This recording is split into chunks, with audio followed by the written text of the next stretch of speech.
Salut, ici Maps, je viens de terminer un livre, Parfaite, de Caroline Kepnes. Kepnes. Peu importe, en tout cas, ce livre qui est mon 5e de l'année 2017 est aussi un de mon Reading Challenge parallèle, parce que c'était un numéro très facile. Défi numéro 44, qui était livre originalement écrit dans une autre langue, celui-ci traduit de l'anglais. Facile. Alors, en premier lieu, analyse du livre, aspect un peu macabre, du sang partout, dans le titre, dans le bas des pages, je sais même pas si ça fait partie, c'est un livre loué.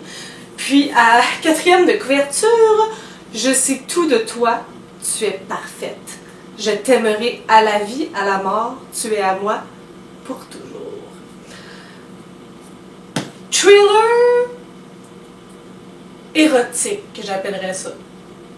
En tout cas, on suit Joe Goldberg, qui est clairement un psychopathe complètement dérangé. Lui, il tombe en amour avec des filles qui lui donnent de l'attention. Une fois, puis là, il les analyse, puis il tombe en amour avec tout ce qu'elles sont. Leurs petites manies, leurs habitudes, leurs défauts qu'il trouve merveilleux. Et Joe travaille dans une librairie. Ce matin-là, Guinevere entre dans la librairie et c'est le coup de foudre pour Joe. Elle entre, elle lui fait un sourire, elle dit bonjour et c'est fini. Joe, c'est comme un hyper sensible, intellectuellement supérieur à la moyenne.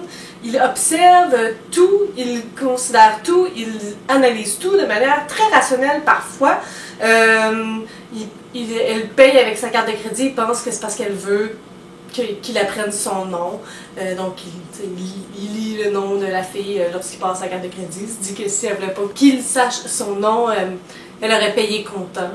Il analyse les choses d'une manière très particulière à lui. Il est sans émotion la plupart du temps dans toutes les actions qu'il fait. Il considère jamais que c'est de sa faute. Il fait ça pour le bien de ou parce que c'est pour leur relation future ou c'est pour elle qui est obligée de faire ces choses horribles-là.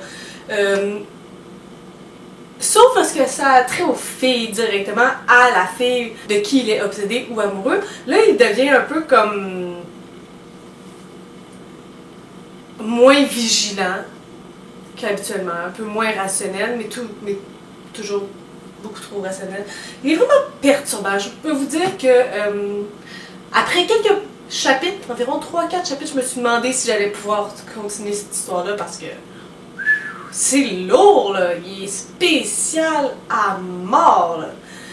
Finalement, je me suis pas laissée décourager. Je me suis dit, bah, je vais lui donner une chance. Finalement, il y a un certain moment donné, là, après environ 80 pages, là, je me suis mis à lire, là, je ne pouvais plus arrêter. C'était si bon.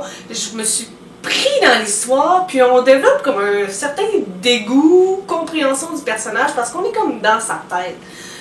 Et tout ce qu'il pense, on le lit, puis on le suit. Puis parfois on est comme « Ah non, vraiment? » Puis parfois on trouve quasiment qu'il fait pitié. Ah, c'est vraiment comme weird. C'est vraiment bizarre. Mais ça vaut la peine. Vraiment, j'ai eu une superbe expérience de lecture.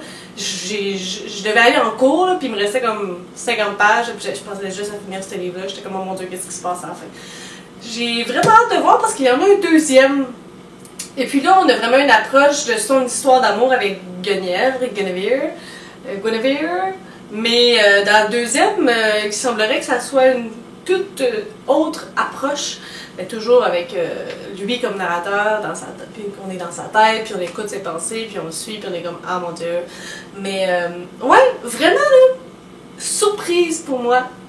Surprise et dégoût, mais pas dégoût dans le sens que le livre était pas bon, mais dans le sens que je suis une mauviette. Habituellement, je lis pas ça des thrillers puis des histoires de meurtre, là.